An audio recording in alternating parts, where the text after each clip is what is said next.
Mucho gusto. Nice to meet you. Te amo. Yeah, going from nice to meet you to I love you in just a matter of seconds is a bit too quick, even by 90 Day Fiancé standards. But for as awkward as things are between Anali and Clayton's mum, things between Clayton and Anali aren't exactly much better. Divide la cama el peluche, ¿ok? Mi Why? espacio. Hey. Es mi espacio. Es que necesito dormir bien, así que... You'd never guess that these two have been together for over 2.5 years. But honestly, from the moment that we met Clayton, you could just tell that he was a little awkward. He's a guinea pig loving avid gamer who seems happy to put his guinea pigs above his own needs, above having a sofa in his apartment, for example. But as if his little rodents running around his cramped one-bedroom apartment isn't enough of a mood killer, Clayton also lives with his mum. My current living situation, I'm living in a one-bedroom apartment. My mom lives in like a walk-in closet attached to the living room so she can save up money to get her own place. Yeah, his mum living in a closet like Harry Potter makes you think that when his fiancée Anali arrives, it's all gonna be very cosy, but we'll get to that in a second. First, let's catch up with the Clayton and Anali love story. So 30-year-old Clayton from Lexington, Kentucky met 26-year-old Peruvian Anali on a language learning app. And after talking for 8 months online, he decided to go and finally meet her in person. And it's safe to say, things moved pretty quickly. I think it was on day 4 of us being together when I realized I've never loved someone as much as I do Annalie. So I decided to propose to her. She said, "Aww." So hang on a minute, Clayton. You got down on one knee, you asked Annalie to spend the rest of your lives together, and all she could say was, "Aw."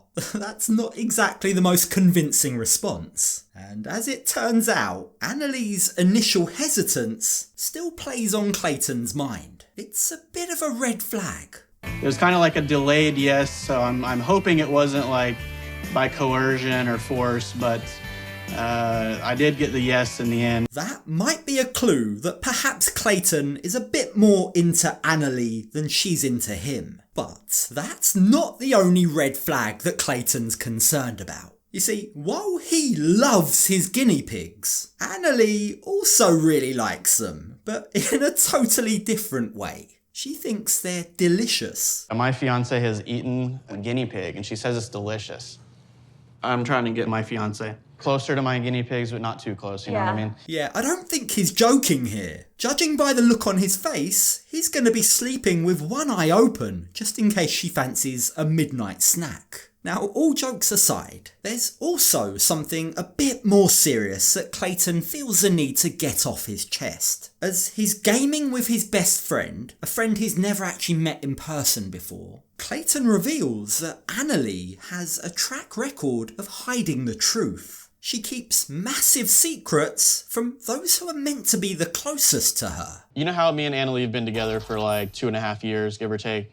So this whole entire time, her dad doesn't even know I exist. Hang on a minute, how did Annalie keep the love of her life, her fiancé, secret from her dad? And more to the point, why does she feel the need to do that? Well, Clayton explains that Annalie is very close to her family. In fact, her dad calls her 20 times a day. So the fact that she's choosing to keep her relationship secret from him is pretty suspicious. Understandably, this is a massive issue for Clayton, and it has him asking a lot of valid questions about her character. Sometimes the thought of her like so easily lying to her family for years kind of makes me wonder, would she lie to me for years? What would she lie about? Yeah, that's a great question, Clayton. But when we join them in this episode, Clayton seems to be ignoring all of those alarm bells. He's too busy preparing for her imminent arrival. You see, it's been a very busy past few days for him. He's been frantically trying to tidy up and make space in the apartment. And it isn't helped by the fact his mum is a hoarder.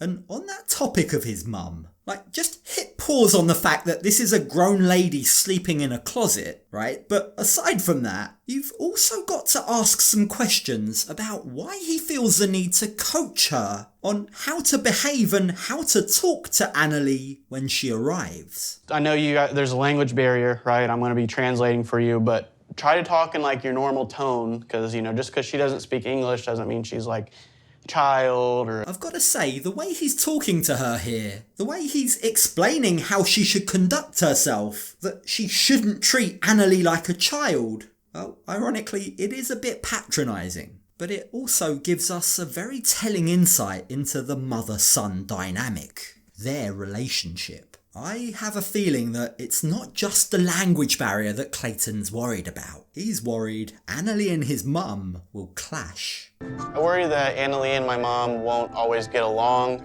because Anali is a very organized person. She always has everything in order. Yeah, that sounds like the start of a bad joke, doesn't it? What do you get when you put an organised lady and a hoarder together in a small, cramped apartment? Well, Clayton's hoping it won't be a nightmare, but watch this space. Now, we join Clayton as he heads off alone to the airport to meet Anali. And that's probably a good idea. I mean, this might be the only privacy they have for the foreseeable future. And when they finally reunite, they share a very sweet moment.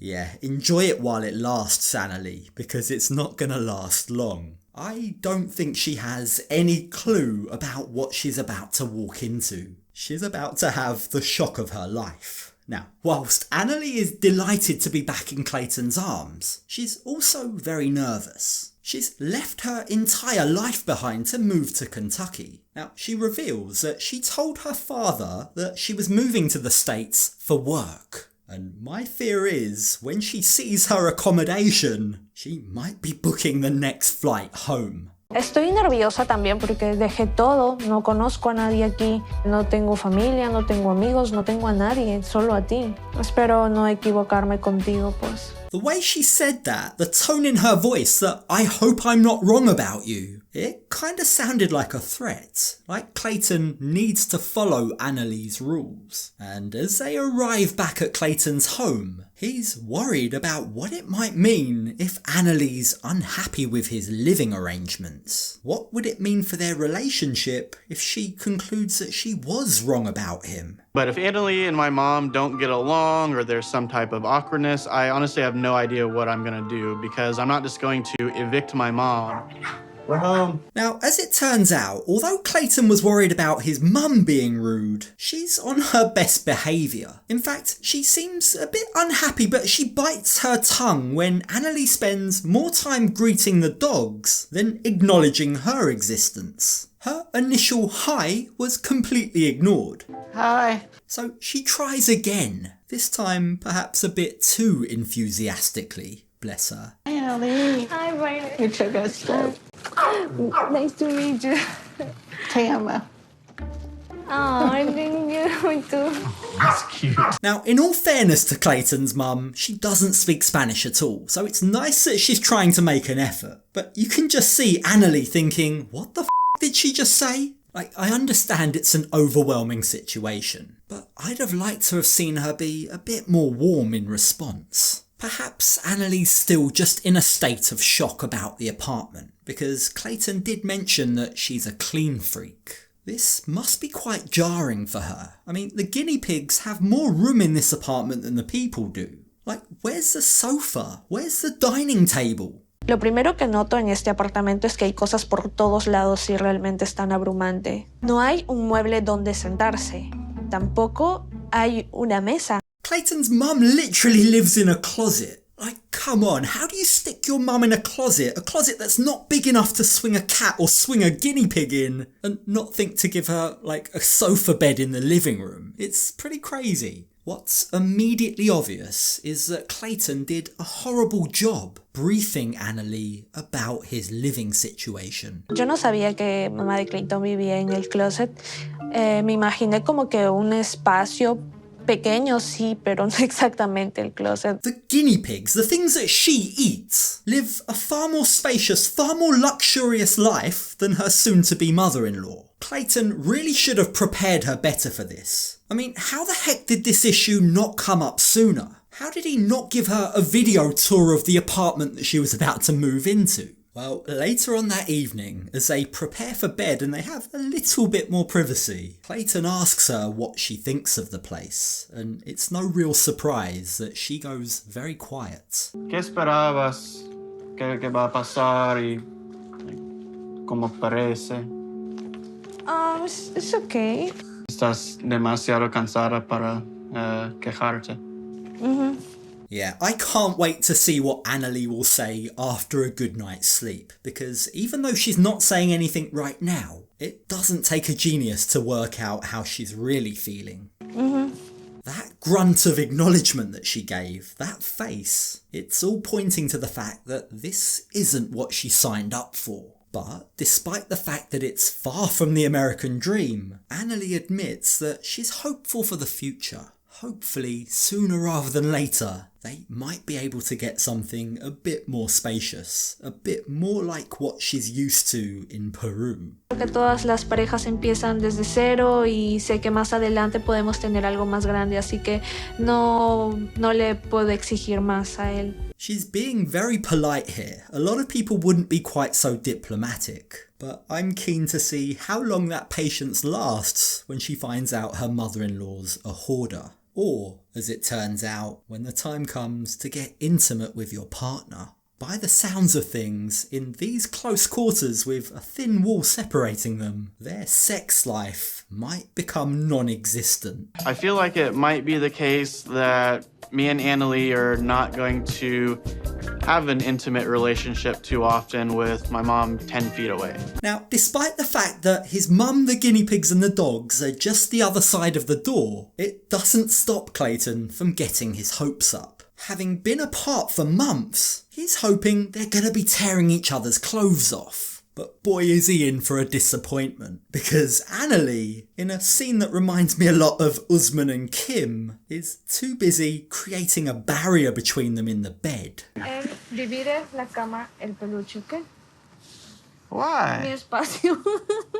Hey. Es mi espacio. Es que necesito dormir bien, así que...